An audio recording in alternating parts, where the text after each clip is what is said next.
Okay, good. Welcome. How are you? Thank you so much for joining us. How are you doing today? Hi, everyone. Hi, Rebecca. Hi. Good. Hi, everyone. Thanks for joining. Hi, Lisa. I'm good. I was expecting another crazy flash flooding type of day here in the New York metro-ish area, which you're kind of in as well, but everything good there? It is very gray, but totally fine. Yeah. Very gray. Gray, rainy day. It is. It was first day of school day here as well, so it's just the new normal of dropping your child off on the sidewalk and in the rain. It just really hits home a little bit more. You know, we've gotten used to the new normal, but then you kind of get hit with that reality that they're going in to get their temperature taken and you can't go all the way in. So just one of those days, you know? But anyway, so it's so great to have you guys Absolutely. here. Thank you again so much for joining us. Again, for those who might have missed the quick intro at the beginning, we're really honored to have as our expert special guest, Samantha, Lavy, and Jennifer Strom.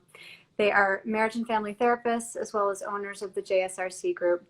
And they've worked for years with intended parents and fertility patients, as well as also with gestational carriers and many other types of patients in their practice. And they've helped throughout the family building journey and beyond into parenthood. So we have a lot of great questions from them that we often hear from followers and users on our platform, as well as are happy to answer questions that you may enter in the comments today. So please feel free to. Thank you again for joining us. For those of you joining now or viewing after, and for anyone new to GoStork, we are the first ever fertility marketplace where intended parents find, compare, and connect with top fertility providers. That's all over on our website. But in these Instagram lives, we just love to help bring more transparency and just helpful, supportive information to new intended parents just beginning their journey and or those working through their fertility journey. So again, that's another reason we're so honored to have you two here today. So thank you for your time in advance and for answering all of our questions. Thank you for having us. Yeah, and so I would love to, without further ado, turn it over to you. We'd love to hear all about your professional background. You know, how did we get here? Who you work with and when throughout the journey, and just I know you have years of wealth of experience in this industry. So we'd just love to start by hearing all about you and your practice. Do you want to start, Sam? Sure. So my name is Samantha Lavy. This is my partner, Jennifer Strom. We're both marriage and family therapists. Our practice is here in Connecticut. With donors, surrogates, and intended parents to help them through the journey. We do many psychological evaluations, which we'll talk a little bit more about. And we meet with intended parents and recipients, usually prior to their journey, sometimes with patients going through infertility treatment. I've been working with, in this field of infertility, specifically third-party reproduction, for a long time, almost 20 years. And I've been exposed to a lot of different scenarios. And thankfully, I've been able to see lots of families created from all over the world. And I just love what I do. Thanks for having me here. And I hope this is helpful for some. And my name is Jennifer Strom, and I'm Samantha's partner. We met when we both come from past lives in a business, Sam's being businesses related to fertility. And we came together to form our practice. So we're trained marriage and family therapists. And what that is, we work with couples, families, and individuals, mostly with a focus on fertility in the context of this conversation. And we are always, even when we're doing screenings for journeys, we're always focused on the way that we are trained, which is understanding that we're all parts of systems and how something that affects one of us affects everybody else that's involved in our house or in our extended families or in our extended support group. So we're always looking at the journey and the process in the context of who we're speaking with and who else is involved in their life as their support or their partners or their family. I think that deep understanding of how everything, you know, interconnects and how it's all involved is so important for intended parents to have support on, you know, from experts going through their journey and to have that specific experience in infertility and have worked with many intended parents and parents throughout their journeys is such important knowledge base to have as you help others through it. So thank you both for mentioning the screenings, which is something that is fairly early on in the surrogacy journey, and something we wanted to ask you about. That questions come up about this, what to expect, right? So you have experience doing psychological or psychosocial screenings with intended parents as well as gestational carriers, right? So what are some of the things that are part of this? What are the questions that are asked? What do you look for in order to get through to that approval process? What should one be aware of in advance if they have this coming up as one of their next steps? Sure. So we always like to tell clients not to be nervous. Although for surrogates and egg donors, we are, we can screen people out, obviously. Mm-hmm. Parents, no, that's not the case. So really our intention is always to assess the psychological and emotional readiness of everyone who's going through the process, and to talk about the psychosocial implications of being a surrogate or being an egg donor. For the surrogates, the screening includes a personality assessment, which is a guideline of the ASRM, and as well as doing an interview with the surrogate and her partner if she has one. During that interview, which is done either in person or now with COVID, sometimes it's done on a HIPAA compliant platform like Zoom, we usually ask lots of questions about their life, their intention of what they want to get out of the surrogacy, what's their motivation for being a surrogate. We talk about a lot about their mental health. We do get lots of surrogates who have been previous surrogates, which is always fun. And it's really nice for intended parents to work with a surrogate who's done it before. And we like to always ask the surrogates, of course, what was your original motivation for being a surrogate? And then when and how did you decide to do it again? Lots of surrogates, have big families. They all have children. So we also like to talk about how the surrogacy affects their whole family. And we want to hear it from their partner as well. And then talk about, lifestyle, alcohol, recreational drugs, what's their history, what's their family history. We talk about their pregnancies, what were their births like. And of course, we always like to have the opportunity to talk to the intended parent, their intended parents, about our meeting with the surrogate specifically. And I think it's so reassuring how much goes into that process. And donor screenings are similar to that, and there are some questions that are going to be the same: lifestyle, prior mental health struggles or medical complications. But we're also asking questions to ensure that they've thought about the idea of being anonymous, and how in this day and age with things like 23andMe, there's the potential that somebody could reach out at some point, a future child born from donation. And if that were to happen, how would they feel about it if a donor shared information with the people in their lives? And that's, again, their decision if they have or have not, to understand what went into that process, and have they thought about how they would want to have that conversation with a future partner if they didn't have a partner at that time. So some of the questions are similar, some are different. With intended parents, we're having a conversation in a bit of a different way. We're trying to understand a little bit about the history, so how they got to this point. And the reason that we do that is just to understand what their mindset might be going into this, and also to help answer any questions that they may have about what a relationship with a carrier could look like, or what they would like the relationship with the carrier to look like. Sometimes we're screening both the intended parents and the carrier, so we want to also listen for if the thoughts about the relationship match. We want to ask expectations, medical expectations for the journey. Are there certain things that are on their mind that they're worried about as related to pregnancy? We're listening for expectations are what we think are too much, too little, in line with what we often see, with what carriers feel comfortable with. We want to manage, at heart, we're also marriage counselors, couples counselors. So we want to see if they're on the same page and how they got to this decision. If they have the support in their life that they need. We remind everybody that they're a couple, and even if they're going through this on their own, that it's important to have the right type of support around you. If they have already children, we sometimes have discussions about talking to those children about this process.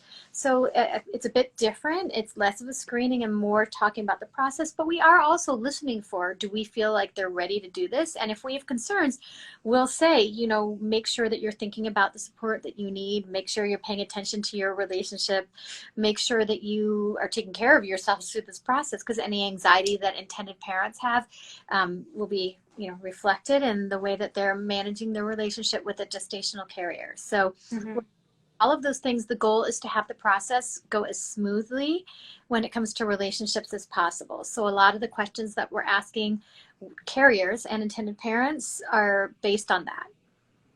And have you, do you tend to see that first-time carriers or egg donors might not have thought through all of these components that you bring up? Do they usually come in well educated, or are they sometimes learning about this through the screening process actually? We find that they're well educated by the agent. I think that there's some really great agencies out there, and trust a team. You know, we always say trust the team at the agency, us, and we work with the team at the agency, you know, if there's any questions beforehand. But no, we find that the candidates for egg donation and surrogacy, they've already made the decision. I love that you start with telling intended parents not to be nervous about this screening process.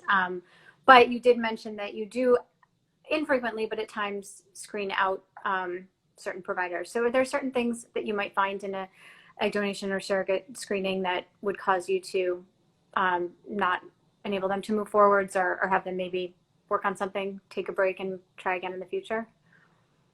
An example would be, okay, someone was going through something that's really particularly stressful in their lives. So let's say their family was sick. Let's say there was a recent move, so there's not a lot of support around them. Let's say that they transitioned to a job where there was, it was going to be hard to manage schedule and appointments. Things may come up in discussion when we're talking about what's going on in their life and how they've made this decision, which would cause them and us in the discussion with them to reflect, is this really a good time? So looking for things in particular, like we're not trying to find an aha moment, but realistically having a conversation with anybody, things could come up that cause you and them to reflect a little bit differently about how they're thinking about the process and their decision to do this. So in general, it's that. It's not so, and if it came up, it comes up during the conversation, and we're always really open about it. So, you know, for example, recently speaking to a carrier who she reflected in the conversation that maybe this was the right time, that she needed another month because of certain things that were going on in her life. So we talked about that during, and I was very open in saying, this is something that I'm going to share with the agency. She was very comfortable with me sharing that with the agency. She wanted to speak to the intended parents about that before the journey kicked off. So we look at it as a positive, not a negative, and we want things to come up then rather than come up once somebody is 3 months pregnant. So the screening process is really intended for that. So we always say, don't be nervous, because if there's something that should come up, it comes up for a good reason. It behooves everyone. It's all about making sure those lines of communication are open enough to make sure that something preventative is done, or that everyone's ready, right? To make sure that the gestational carrier's life and circumstances are all set up to be as supportive and healthy as possible for her along the journey as well, right? Yes. And I also, I love that you brought up the question about if egg donors have thought about being anonymous versus known, and some of the implications there. And that's another question that we have, because it comes up a lot, and we've had it asked of us. So I'd just love to hear from you about this. Like we said, one of the big questions we'll encounter is intended parents deciding if they want to work with a known versus anonymous egg donor. What's your perspective on this, some of the implications either way, and even expanding on that onto disclosures to the child and how that's related? Love to hear your expert thoughts around this topic. Sure. So this does come up a lot, and you know, we'd like to start by saying there's really no right or wrong answer. It's very personal. It's a very personal decision, and you know, there are different levels of being a known donor. Sometimes it's a family member. Lots of times we see with same-sex couples, one of the partners would like to have a genetic connection to the child, so they will ask a sibling, their sister, or maybe a cousin, to donate. That happens a lot. And then as far as being a known donor and how much information you receive, we always think it's a good idea to think of the child and to think of what you are going to tell that child, and do you want that child to have access at some point to the egg donor. It's a good idea to leave your options open. So if you aren't exactly sure what you're going to want in the future, it's good to at least have the option of being able to contact the donor if you want to. Yeah. You know, one of the things that also that plays into this conversation is if you're talking to a same-sex couple, the issue is that everybody's going to know there was an egg donor.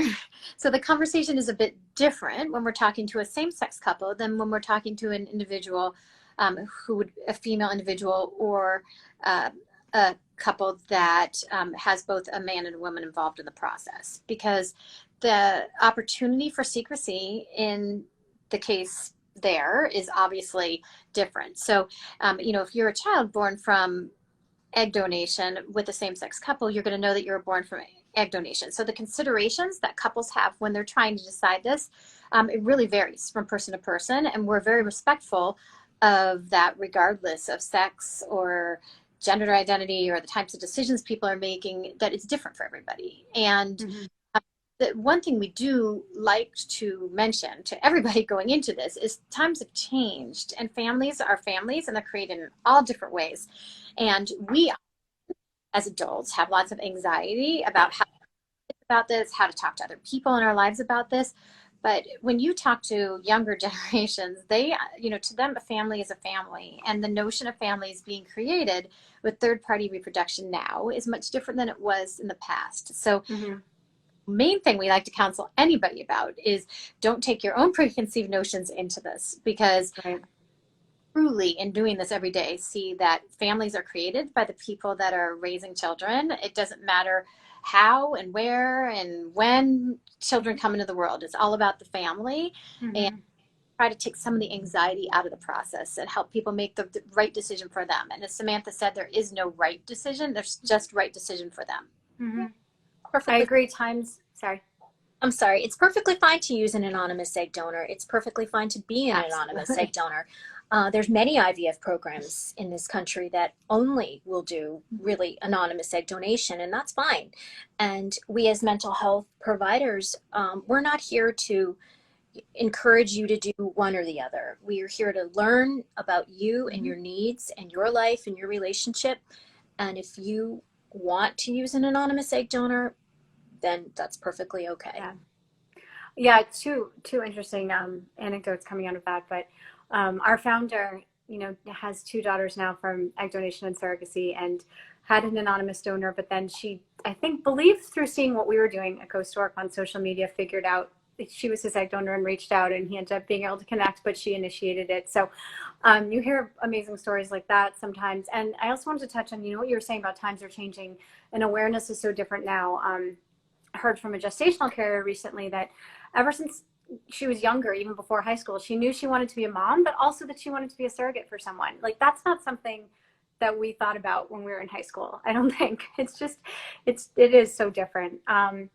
And I wanted to talk also about those disclosures to children, right? So I'm sure you help parents work through this once they have their baby. And how do you help them start to talk to their child about it? What do you recommend around, like, when and how, what age to start, how much to repeat it, things like that?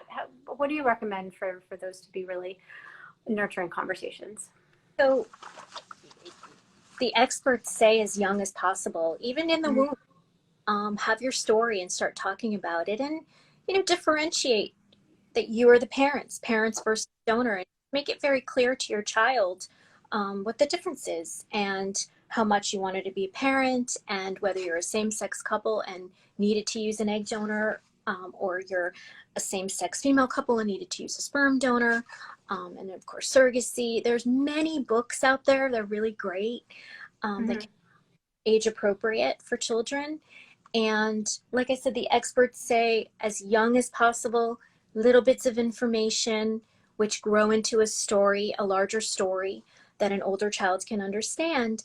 And so the reason for that is it's so much easier to tell a small child that you used a donor than to tell a teenager. It's just much easier. Mm-hmm. Absolutely. Another thing you mentioned, in the category of known donors, of course, would be if you go with a friend or a family member as your egg donor. And this is a question that comes up as well, intended parents thinking through, do I want to go? I potentially could work with my sister or a cousin or something, but I also want to look through a database of egg donors. So I'm still thinking through the implications. What are some of the things that one might not expect that might come up? Are there any difficulties that you've seen arise, or just when you weigh the options, how do you help intended parents think through this? If we're talking to somebody that's considering a known donor, then we often talk to both parties. What we're listening for is just that everybody's thought through how comfortable they are with this decision, and they've asked themselves all the right questions. So if the donor relationship or not in a relationship, are they open to disclosing in the future that this child was born from their egg? And if not, that's okay too, but then there needs to be an agreement with the intended parents and them that this will. We're really, it's genuinely in that case mostly about communication. How open are they being with each other? Have they asked themselves all of the right questions? Have they thought about how this impacts communication to their own families in the future? What is each side comfortable communicating to their own children? How do they work together? If there's a partner involved on the intended parent side, is everybody comfortable with this decision? What's the relationship like with the donor and the partner? So it's more about relationships and communication in that case, and also that nobody's being coerced. When it's a known donor, that's something that's always on. Not coerced in that my sister's forcing me to be an egg donor, that my sister may feel obligated to be my egg donor, and we want to make sure that the sister really has thought through it as well, because you might want to do a loving thing for a family member. We just want to make sure that everybody knows that it's their own decision and they've thought through it in the context of it being their own decision. Mm-hmm. Yeah, that communication is so important, and important to get on paper as well. I think you'll probably hear recommendations from fertility attorneys and such that even if it is a sister or cousin or something, that you want to sign an agreement, not because you expect anything difficult to go wrong in the future, but just to make sure both of your expectations are on paper, and just to maintain that that communication, right?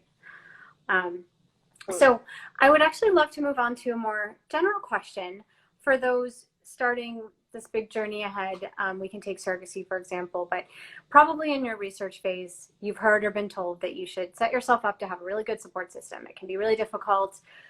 The roadmap ahead might not follow all the exact steps. It might take turns you're not expecting.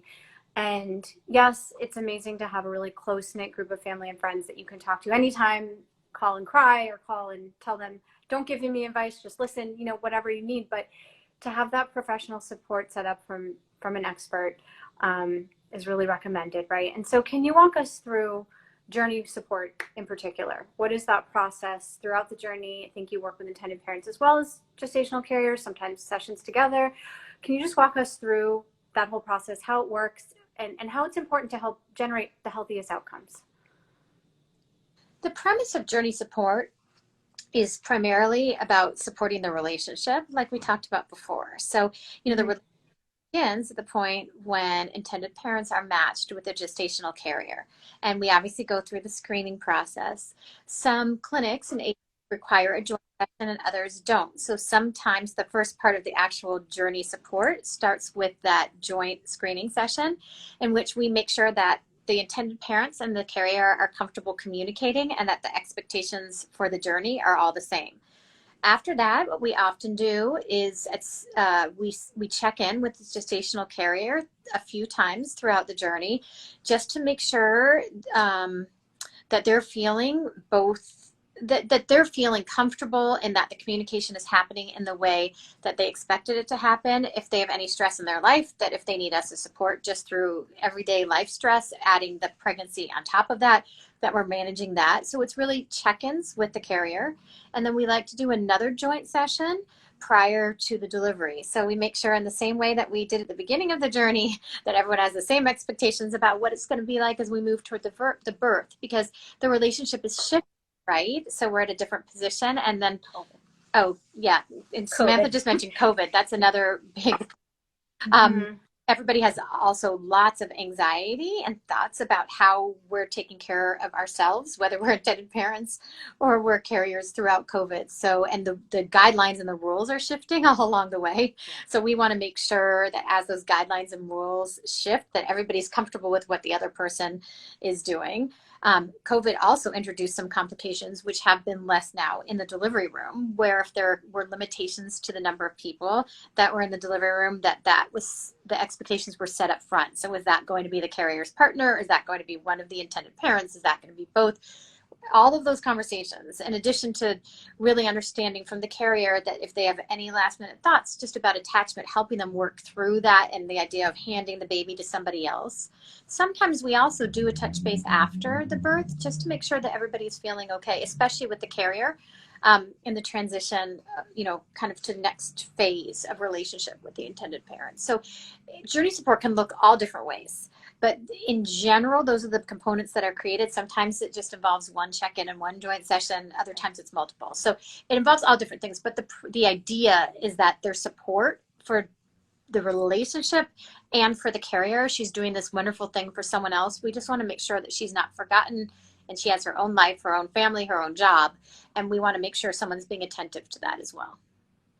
Yeah, that relationship is so important, and that is a perfect segue into another question that we receive, or just a concern, you hear about. It would be natural to think that as an intended parent, you don't live in the same house as your gestational carrier. You could feel nervous about what they're eating, where they're going, what they're doing every day, what the environment is like, right? So, there's probably a spectrum of different types of relationships between both parties, whether they're really, really close and connected, or maybe some prefer a slightly, more comfortable distance.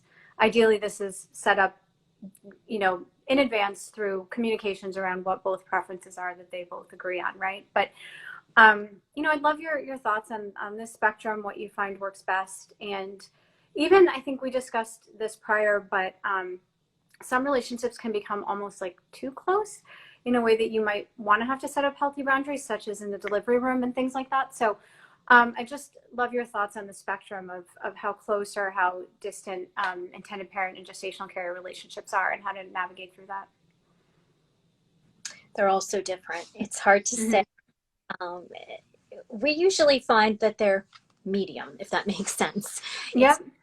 It's not too little. And of course, we have people coming to the United States from all over the world doing surrogacy. So a lot of times, the gestational carrier won't be able to communicate in English to their surrogate. To their intended parents, and they're using a translator, which it poses some challenges. But for the most part, we find that the intended parents and the surrogate are on the same page as far as communication. It's not too much and it's not too little. And of course, there are always those outliers, and that's usually where we come in to try and help to provide support to either party. But we do find that for the most part, they find their rhythm, and it's like we kind of see it start right away, actually. And the very first meeting, we always ask, how many times have you communicated before today? And we kind of watch, everyone's expression, and we go from there. And that really is what sets the expectation for everybody. And so we find, like I said, everybody finds their own rhythm, and usually it's fine and it works great. Great. And moving on to some of these transitions throughout the fertility journey, this is something that, they can just be very, very difficult. Sorry, just had a slight technical issue there. As one moves through their fertility journey, whether trying to conceive naturally, starting to have an issue, or maybe discovering an infertility diagnosis, moving on to considering or needing to take that next step of IUI or IVF, potentially doing that for a while, and even moving on to that big transition, if necessary, that you might not have expected or wanted at the beginning around donor conception or even surrogacy. Each of these transitions is such a huge mental and physical hurdle to overcome. And I imagine that therapy really helps navigate and walk through those for couples and individuals. And so what do you see as the struggles? Like, what if someone's just starting this process, what should they think about or expect in advance? And how do you help people navigate through changes of plans, things that might happen that weren't in their original plan? So that varies too, depending on who you're talking. Mm-hmm. Someone is going through, for example, if an individual is going through this journey and they didn't anticipate going through it on their own, this may be their way of creating their family, may be different than they ever imagined it. So we want to understand and make sure that we're there for support and that they have support in their lives to make all the decisions and get all the help that they need as they transition. If it's a couple that has been through, for example, you talked, some failed IUIs and failed IVF, considering moving on to donor eggs, or they're considering using a gestational carrier, we want to make sure to be there to understand how they've come to the conclusion, and not so much what are the steps that got them there, but are they on the same page? And if one person is more hesitant than the other, for example, to use donor eggs, that's okay. Being and sitting with a therapist is a great place to talk through that, so that as they become and start a family, they don't feel like they're going into that being on a different page. There are many emotions that are involved with fertility struggles and fertility decisions. And there tends to be a lot of focus on those transition points and the decisions and the logistics and the costs. What we really like to focus on is the relationship and the emotions that are leading to those decisions and that are happening as you think about moving forward. So we're looking for strengths coming from individuals, strengths coming from couples, and we want to make sure that you're playing on those strengths and utilizing those strengths and the points of support in your life as you do start a family. So the conversations we're having are really around that, more so than the how and why and when. It's listening for how the two people or one person is communicating to us and what their own thoughts, hesitancies, or optimism may be. So it varies so much with each person. It's a Are journey. there certain coping mechanisms you help them with? So when they're not in a session with you, how they manage, at times when they're going through a difficult doctor's appointment or a difficult conversation, when they don't have you right there to access, what are some of the coping mechanisms you help set them up with? Well, we really want them to be thinking more about those and when they're in with us. So we're asking a lot of questions. For example, how do you take care of yourself? We do not want anybody focusing on this process 24/7, which is what our do when we're going through it.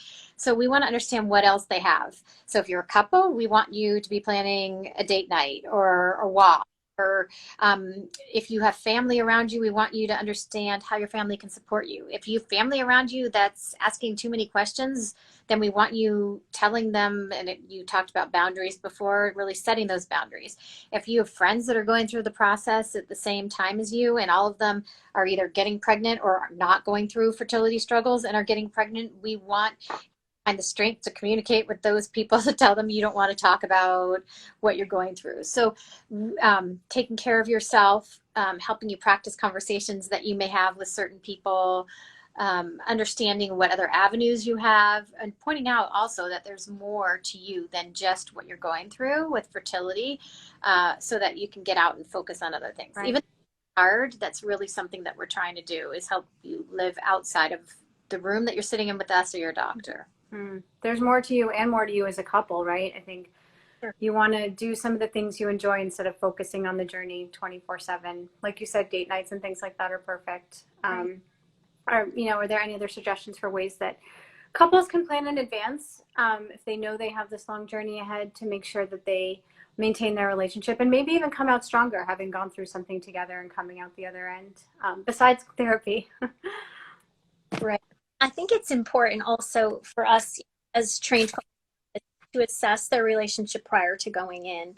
And suggestions, keeping intimacy alive is really important. Sex, we talk about sex.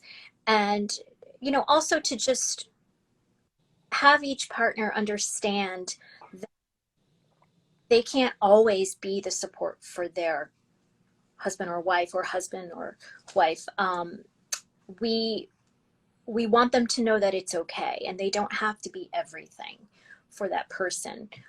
Like Jen said, you know, to prepare in advance and kind of, you know, avoid events that you feel may trigger you, like a baby shower or even just a party or even just dinner at your parents' house on a Sunday afternoon if you have parents that just ask a lot of questions. But, you know, just to prepare ahead, we talk about it at the beginning of the journey, um, who to tell what, you know, what information to.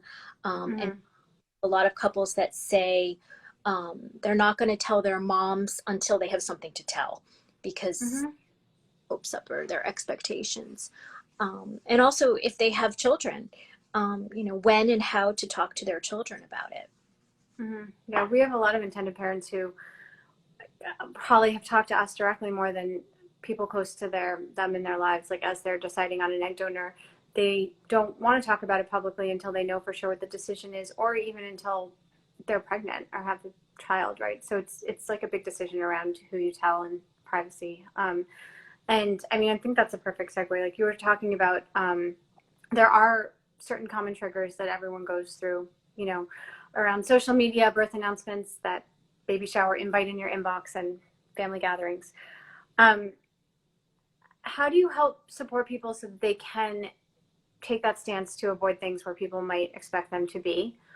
Or if there's something that's just so important or they really want to attend, what can you prepare for as a couple, like an escape route, or like how do you prepare to go to them and have like a plan in place in case something triggers you? So I want to make sure I understand the question. So how can you prepare somebody that's going through this for the triggers that they're going to be exposed to? Well, if you do want to set up certain boundaries and avoid certain events that you think will be difficult, how do you help, you know, your patients communicate this to someone that might be hurt that they're not attending or might not understand? But then also there are events that you just really have to go to, or you really don't want to miss your best friend's wedding or something like that. When you are going, how do you set yourself up to get through it, especially if something triggers you during it? We've heard of patients that can be in an event and go in the bathroom and do it, you know, an injection of meds. They're doing an IVF cycle. It's, you know, it's hard because when you're trying to have a baby, whether you're using an egg donor or a surrogate, everything is really a trigger, right? A commercial can be a trigger. Waking up in the morning and, you know, your washing machine being broken can be a trigger. So, you know, it's really hard to prepare people for that. Um, it's good to communicate with your partner. I know I had said previously that, you know, your partner doesn't always have to be the one who can console you all the time, but it is good to be able to communicate these feelings to your partner. And, you know, if your sister is having a baby shower, it's perfectly fine to communicate to her that it's going to be really hard and you'd really like to be there for her, but maybe only for an hour. Or I'm sorry that, you know, you're having a big birthday party this year, but I just really feel yucky. And, you know, I don't be mad if I leave a little bit early. And sometimes we role play the conversations even. We help script what you're going to say. So and we also prepare people for, we can't control what other people do and the way other people respond. So we try to keep that in mind, and that if someone responds in a way that doesn't make you happy, that's okay, because you can't control that anyway. So let's control the things you can control, what you have to go to, what you don't have to go to, what conversations you can have. And you know, most importantly, we like to remind people that at the end of the day, this process is oftentimes successful. So in the ideal situation, you are going to have a baby, and the way that you wanted this to turn out is the way that it turns out. So everybody that goes through this always comes out the other side saying, I wish I had thought about that part more as I was going through it. But it's, so we don't like to dismiss what people are facing as they're going through it, because like Samantha said, you can't really prepare yourself that much because things are going to trigger you. It could be your broken washing machine, and that's okay. You know, we just figure out the things that can make you feel good, the things that you don't have to go to. We can help you role play the harder conversations and move forward. I can see role playing being so helpful, and especially like the client could tell you what their mom tends to say, and you can practice with based on those tendencies, right? And it is good to think about, you know, a few years down the line, I'll be excited to come to the next birthday with my child, right? So kind of staying positive, and don't add guilt of not attending to the list. Like, do not add that to your list of what you're putting on yourself. If you're going through this, you shouldn't feel guilty. What are some of the more like specifically like wrong things people say that don't understand infertility, or just unintentionally insensitive things people say? And also, how can we help them avoid asking certain questions, or maybe rephrase and be more supportive instead? Like, how can we educate those other people in our lives that say the wrong thing and hurt us without meaning to? Like, help us help them. I mean, there are so many ways that can happen. So Mm-hmm. you are a same-sex couple, people often ask whose egg or whose sperm it was. Mm-hmm. Fertility process, sometimes people don't like it when the family members or other people in their life act like they pity them or feel sorry for them. So like they're being treated like less than. So there's so many ways in which this comes up. And or another one is, if you did have a baby, for example, if I were to have a baby using a donor egg and somebody were to say to me, oh, your baby looks so much like you, just that comment can be triggering. So even if someone's unintentionally saying something, Mm-hmm. compliment. So what we like to do is prepare people for those types of questions. So we, given who we're talking to, given what we know about their lives, given what they tell us about their family, given what we know about their relative, their mother-in-law, their father, we can really guess what some of these questions might be. And we find that playing out those worst case scenarios, like either in role play or just putting them out on the table, is easier. So then when they happen, instead of your tongue being tied, Samantha often likes to say there are different ways to handle things. You can joke back. You can say that's none of your business. You can answer with something that you've written down that you answer. There are lots of ways to handle it depending on so we like to just consider all of those options. Yeah. It's unbelievable that it's not even just who's the egg donor. I mean, who's the mom is often asked, right? It's just so frustrating. So aside from none of your business, what are some of your favorite responses? How do you help people understand? Like, can you educate them in the process? Like, you shouldn't ask this question. It's not sensitive.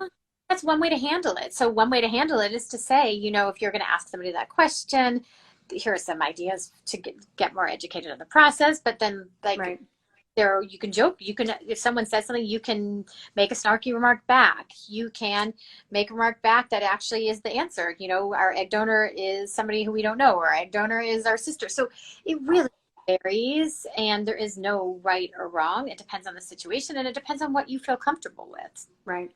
How you what feel. You want to disclose. Right. You don't have to disclose anything. You could say that in itself is an answer. So it just depends who you are and who you're talking to and what you feel comfortable with. And the wide spectrum of that, it really is there's no right answer. There's no right answer. Mm-hmm. But playing it out and seeing what feels comfortable to you in advance, knowing that these questions commonly happen, is probably a really good practice. And then you'll get to that answer for yourself. Especially couple. So one thing that we do find is right now I'm working with a couple, a same-sex couple who's worried about the questions that they're going to get in their community, which is a more conservative community. And one of the partners tends to answer differently than the other. And that in itself is a trigger, because one of the partners feels that means the other partner doesn't care. And that's not it. They just have different comfort levels in the way that they communicate and the way that they answer.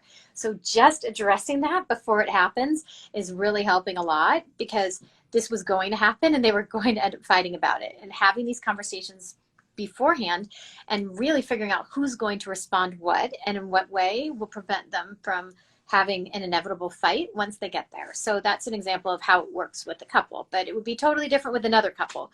But we've spent a lot of time really talking about, if somebody asks you X or Y question, which one of you is going to ask and answer, and what are you going to say? And one's way more comfortable disclosing more information than the other. So we're just all of those things prior to the birth. Yeah, I think that's so interesting.